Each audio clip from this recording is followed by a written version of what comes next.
Samedi 26 mars 2022, mesdames, messieurs, bonsoir. Bienvenue à toutes et à tous dans cette session d'information sur la télévision Labari.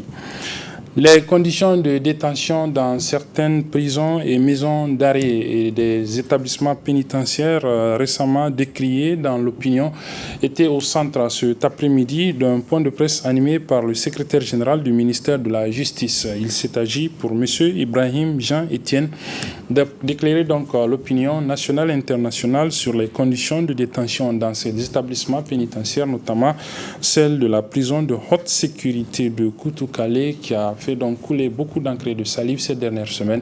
Je propose de suivre un extrait de ce point de presse animé par le secrétaire général donc, du ministère de la Justice, M. Ibrahim Jean Etienne. Concernant la situation particulière de nos établissements pénitentiaires, je voudrais d'abord commencer par vous dire que depuis quelque temps, nous sommes interpellés sur le cas de la maison centrale de haute sécurité de Koutoukale, où des situations de maltraitance et de déni de droits humains des détenus ont été rapportées. Alors, en lien avec ces informations, et pour éclairer l'opinion, nous avons nous-mêmes voulu nous construire notre propre jugement sur la situation qui prévaut dans cet établissement et nous avons dépêché pour l'occasion une mission de l'administration pénitentiaire qui est allée sur les lieux pour constater de visu quelles sont les conditions de détention dans cette prison et sur la base de ces constats, des propositions de solutions visant à assouplir le régime carcéral là-bas ont été faites par cette mission. Nous avons immédiatement pris en charge la question et en accord avec le garde des Sceaux et l'administration pénitentiaire, des mesures destinées à assouplir les conditions de détention ont été prises. Il s'agit essentiellement de l'autorisation des visites des familles, de l'autorisation d'apports alimentaires et de produits de soins pour les détenus. Il s'agit aussi de l'autorisation des visites et de l'amélioration, en tout cas des conditions d'alimentation des détenus qui séjournent dans cet établissement. C'est pour ce qui concerne les mesures d'assouplissement. Je pense que vous pouvez le vérifier aussi. Elles ont déjà commencé à connaître un début de mise en œuvre et nous allons veiller en tout cas à ce que toutes les mesures qui ont été prises connaissent une exécution satisfaisante. Mais de façon plus générale, ce que je voudrais dire aussi, c'est qu'au niveau du ministère de la Justice, nous avons une politique sectorielle qui met en œuvre plusieurs composantes, pénales, pénitentiaires, les droits de l'homme, et qui elle-même est assortie d'un plan d'action décennal de mise en œuvre 2016-2025. Alors de ce plan, nous avons extrait un plan annuel de travail qui repose sur plusieurs axes et qui, vous le verrez, vient conforter tous les engagements que nous avons pris en termes d'humanisation de l'univers carcéral. Donc, pour mettre en œuvre ce plan, nous avons identifié un certain nombre de mesures qui ont consisté à accroître considérablement les ressources qui sont destinées à la prise en charge sanitaire et alimentaire des détenus. C'est des ressources financières essentiellement dont il s'agit et le budget des établissements a été démultiplié pour permettre d'assurer une prise en charge adéquate de ces détenus, en sachant que actuellement avec les textes qui régissent le régime pénitentiaire au Niger, l'administration est tenue de fournir au moins 3 repas journaliers aux détenus. Donc nous essayons de mettre en œuvre cette disposition légale et nous essayons d'améliorer aussi les conditions propres à assurer les premiers soins des détenus au niveau des établissements pénitentiaires en renforçant le personnel et les médicaments au niveau de l'infirmerie des différentes prisons. Voilà, il y avait à côté du secrétaire général du ministère de la Justice, donc le procureur de la République près le tribunal de grande instance hors classe de Niamey, M. Chebou Moussa, qui a lui entretenu les journalistes qui étaient présents sur l'état d'avancement des dossiers judiciaires concernant les personnes impliquées dans les manifestations post-électorales. Vous vous souvenez, il y a un an de cela, plusieurs personnes ont été arrêtées à l'issue des manifestations qui ont suivi la proclamation des résultats de la dernière élection présidentielle. Je propose donc d'écouter le procureur de la République près le tribunal de grande instance hors classe de Niamey, Chebou Moussa. Je voudrais à mon tour vous entretenir sur la situation du traitement judiciaire des dossiers des personnes qui sont impliquées dans les manifestations post-électorales. D'entrée de jeu, je voudrais rappeler que lorsque nous avons commencé cette procédure, nous avions des centaines de personnes qui avaient été interpellées et poursuivies. Les chefs d'inculpation étaient notamment l'incendie volontaire des lieux servant d'habitation, les dégradations volontaires des édifices publics, les violences et voies de fait, les coups et blessures volontaires, etc. Les juges d'instruction qui ont été saisis de ces dossiers, qui instruisent à charge et à décharge, ont réussi à faire libérer beaucoup de personnes. Rien qu'hier, plusieurs personnes ont été libérées par le juge du 5e cabinet d'instruction. Aujourd'hui, nous sommes à un total de personnes qui restent en détention qui tournent autour de 30 personnes. Donc nous avons exactement 30 personnes qui sont en détention dans le cadre de ces dossiers et manifestations post-électorales. Ça veut dire que des progrès importants ont été enregistrés dans le cadre du traitement des dossiers. Ce que je dois également faire remarquer, c'est que dans les poursuites, il y a des poursuites pour des faits de nature délictuelle et il y a des faits pour des faits de nature criminelle. Pour les faits de nature délictuelle, c'est des procédures qui ne sont pas très compliquées. C'est d'ailleurs la raison pour laquelle les juges ont réussi à faire avancer les procédures. Les dossiers ont commencé à être jugés la semaine dernière et cette semaine qui vient de s'écouler, nous avons réussi à juger 2 dossiers des personnes impliquées dans le cadre de ces manifestations post-électorales. Là également, ce qui a fait qu'on a mis relativement des mois avant de procéder à ce jugement, c'est que d'un point de vue technique lié à la conduite des investigations, nous avons été confrontés au problème du nombre important des victimes dans les différents dossiers. Vous vous rappelez qu'il s'agit des boutiques qui ont été saccagées, des biens privés, des biens publics. Donc on a enregistré beaucoup de plaignants. Toutes ces personnes, il faut que les juges d'instruction puissent recueillir leurs dépositions, leur éventuelle constitution des parties civiles pour que le dossier soit en état pour passer à un jugement. C'est l'une des raisons principales qui a fait qu'on a pris quelques mois avant de faire juger ce genre de dossiers dans lesquels on a fait des poursuites pour des faits de nature délictuelle. La suite de ce journal avec le début ce matin à Tillabéri du Forum pour la sécurité, la cohésion sociale et le développement durable de cette région. C'est le ministre de l'Intérieur qui a procédé à l'ouverture solennelle de cette activité qui va durer 2 jours et qui a donc comme initiateur des ressortissants de la région de Tillabéri pour ainsi réfléchir aux voies et moyens pour trouver des solutions durables au retour de la paix dans cette région affectée par l'insécurité depuis quelques années de cela. Je propose de suivre le résumé de la cérémonie d'ouverture de ce forum avec nos envoyés spéciaux Aboubakar Souley et Ismaël Moumouni.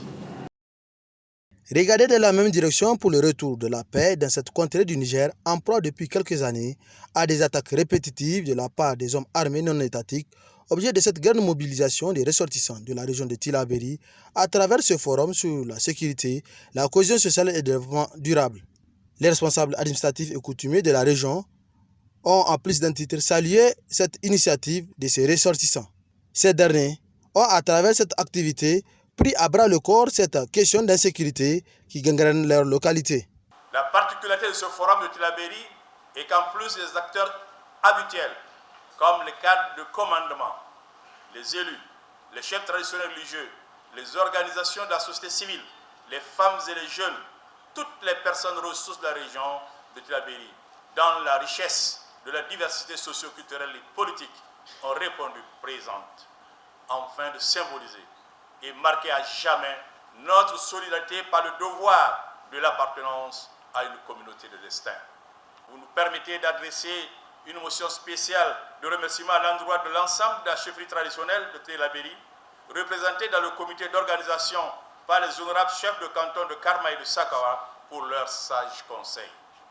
Enfin, notre profonde reconnaissance à l'endroit de toutes celles et de tous ceux qui se sont mobilisés en si peu de temps pour la réussite de l'organisation de cet événement porteur de haute valeur ajoutée pour la sécurité, la cohésion sociale et le développement durable dans la région de Tillabéri et au-delà pour tout le Niger.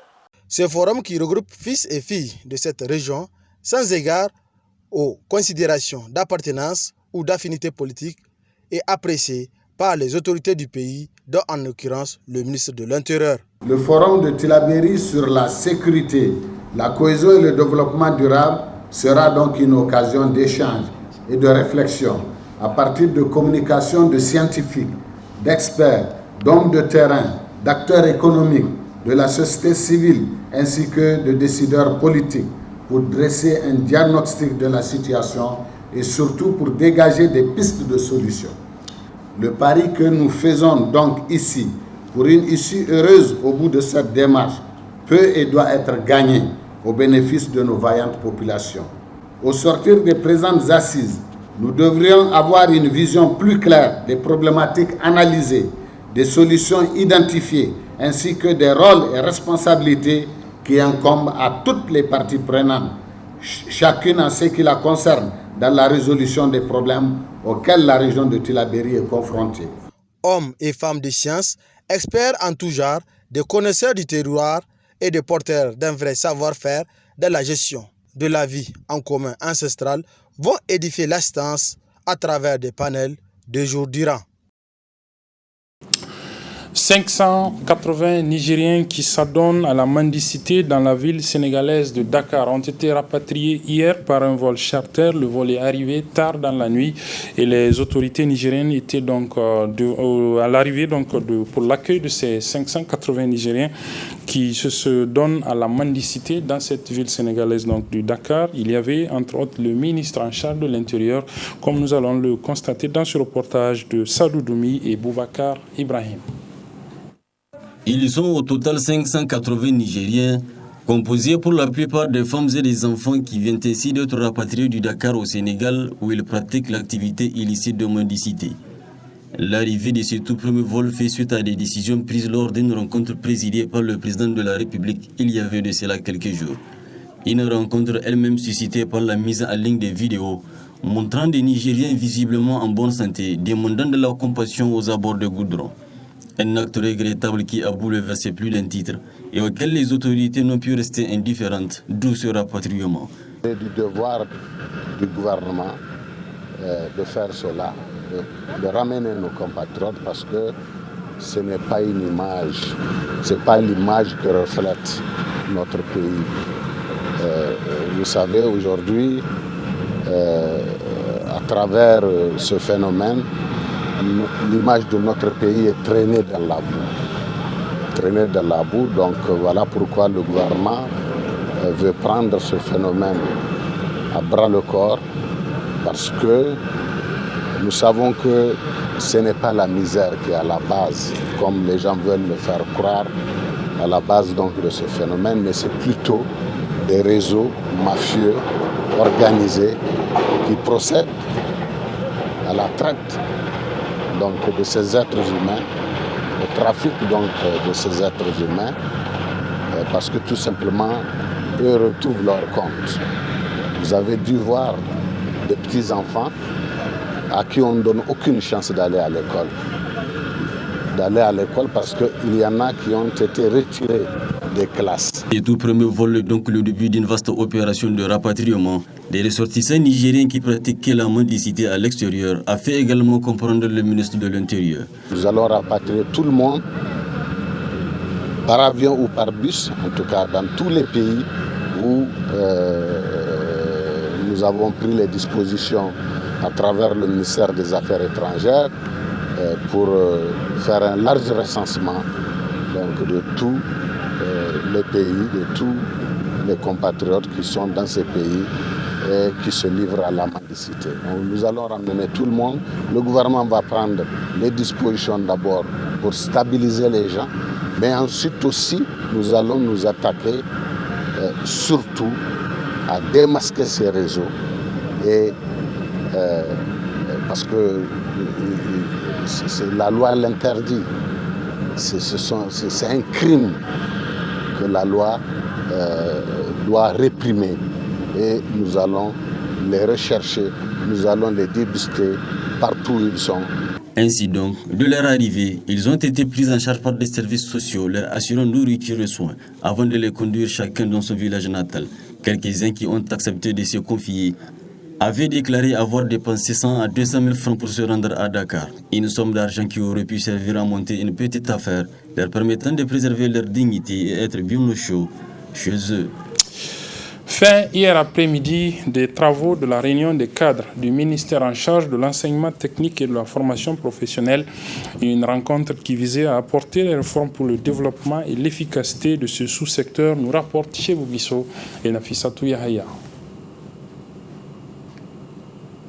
C'est sur une note de satisfaction générale et par ces recommandations des participants qu'ont pris fin les travaux entrant dans le cadre de la réunion des cadres initiée par le ministère de l'enseignement technique et de la formation professionnelle.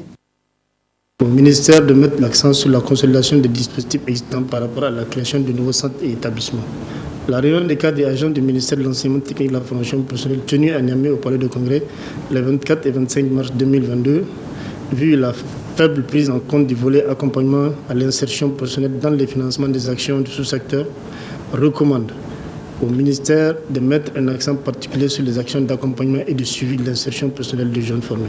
La réunion des cadres agents du ministère de l'enseignement technique et de la formation professionnelle tenue à Niamey au Palais de Congrès les 24 et 25 mars 2022, vu les difficultés liées au suivi de la carrière auxquelles font face des agents des autres ministères nommés à des postes de surveillants des directeurs d'établissement dans le sous-secteur, recommande au ministère de veiller à leur régularisation à travers des actes de mise à disposition nécessaires à leur sécurisation administrative. En clôturant les travaux de cette rencontre, le ministre Kassoum Maman Mokhtar s'est dit satisfait de la qualité du travail abattu avant de réaffirmer son engagement à prendre en compte les recommandations issues de ces 2 jours d'échange.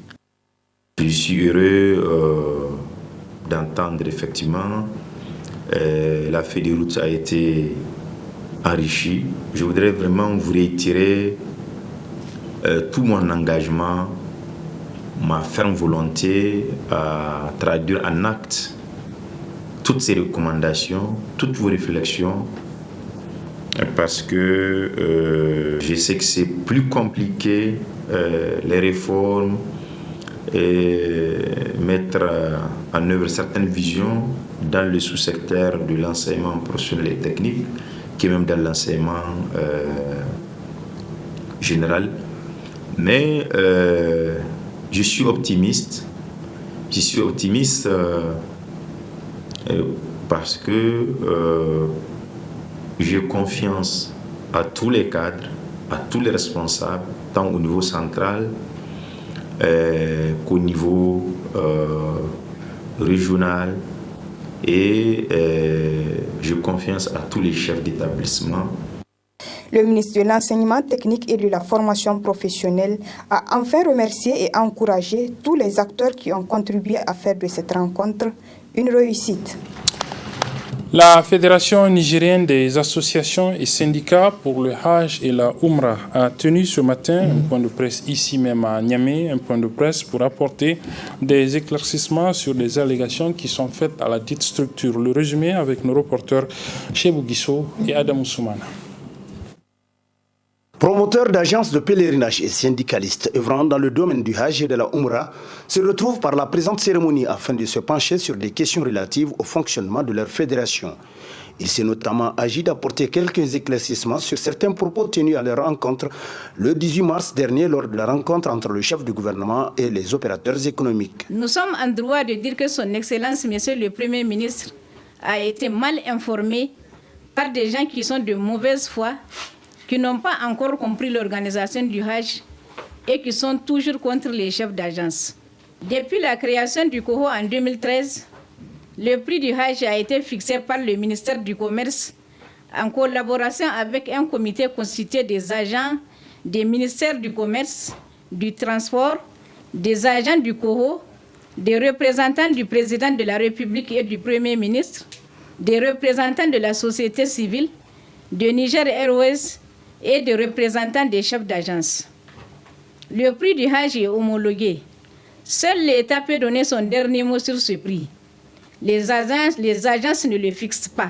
Il y a beaucoup d'intoxication par rapport aux bénéfices liés aux activités du Hajj. Si le Hajj coûte cher au Niger, c'est surtout les frais de transport qu'il faut revoir. Ça n'a rien à voir avec les agences.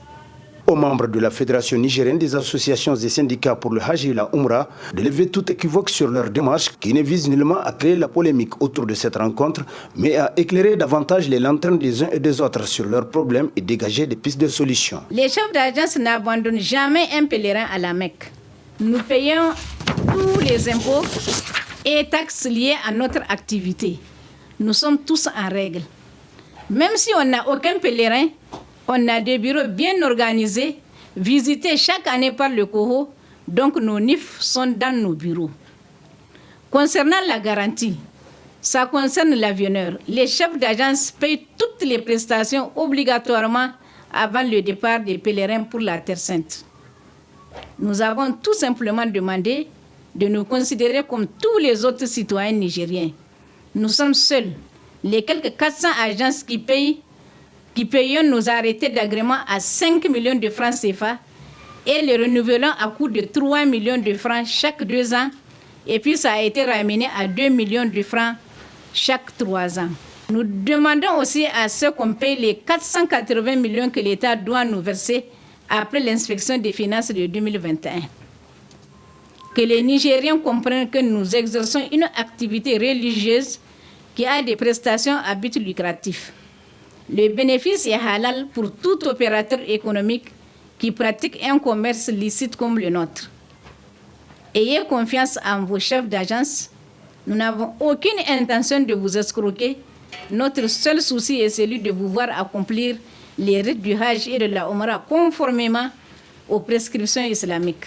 Il urge alors que les différentes parties concernées s'asseyent autour d'une table pour trouver les voies et moyens permettant une bonne organisation du Hajj et de la Umrah au Niger.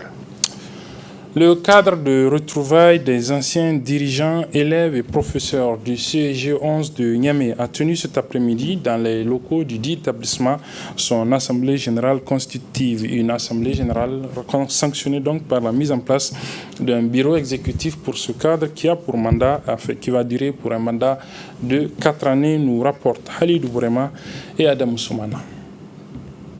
2 années après la mise en place d'un cadre de retrouvailles pour les dirigeants, encadreurs et anciens élèves du CEG 11 de Niamey, via les réseaux sociaux, ce cadre dénommé CADEP vient ainsi formaliser son existence à travers la présente Assemblée générale. Des assises qui ont enregistré la présence d'anciens directeurs, enseignants, mais aussi et surtout des huissiers de justice pour les formalités juridiques.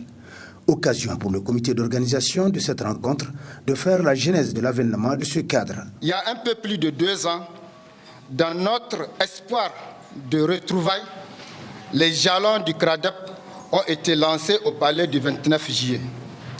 Il est heureux de souligner l'engouement et la motivation du comité ayant conduit à la création des groupes WhatsApp et les autres cadres de concertation entre les membres du CRADEP depuis lors. Le CRADEP, vous conviendrez avec moi, est désormais, grâce aux efforts de ses membres, une grande famille qui envisage de renforcer les liens de solidarité et de fraternité entre ses membres et d'apporter des aides aux jeunes élèves en cours de scolarité. Procédant à l'ouverture officielle de cette Assemblée générale, le premier directeur du CEGE 11 a de vive voix salué l'avènement du CRADEP avant d'exhorter ses membres à œuvrer davantage pour son rayonnement et la cohésion sociale. Je crois que c'est une très bonne initiative et il se trouve qu'aujourd'hui, 26 mars, se tient l'Assemblée générale constitutive qui verra, je n'en doute point, la mise en place d'un bureau. Vous savez, toute organisation a besoin, évidemment, d'un bureau légitimement mis en place, c'est-à-dire à la suite d'élections. Et je me réjouis, évidemment, que vous ayez fait appel à un huissier pour qu'il se rende compte, évidemment, de la manière dont les choses se déroulent.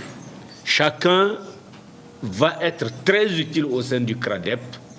Cela étant, je vous encourage à poursuivre vos travaux dans vraiment la convivialité, comme vous l'avez fait quand vous étiez en 6e, n'est-ce pas, quand vous étiez venu en 6e.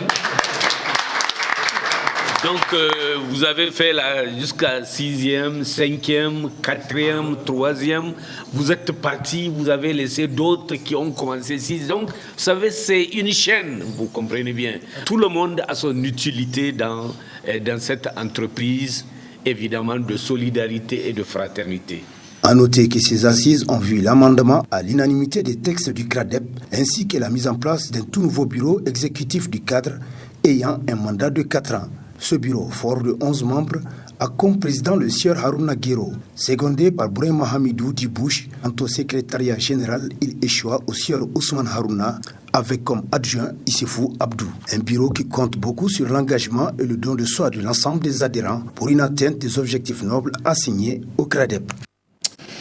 Retenez pour refermer ce journal l'ouverture ce matin au siège du Parti nigérien pour la démocratie et le socialisme, le PNDS-Taraya, des travaux de la réunion de la coordination de l'Afrique de l'Ouest de la dite formation politique. Il s'agit donc du premier conseil local de cette coordination. Je propose de suivre le résumé de l'ouverture de cette réunion avec nos reporters Nasser Sedou et Nafissa Touzakou.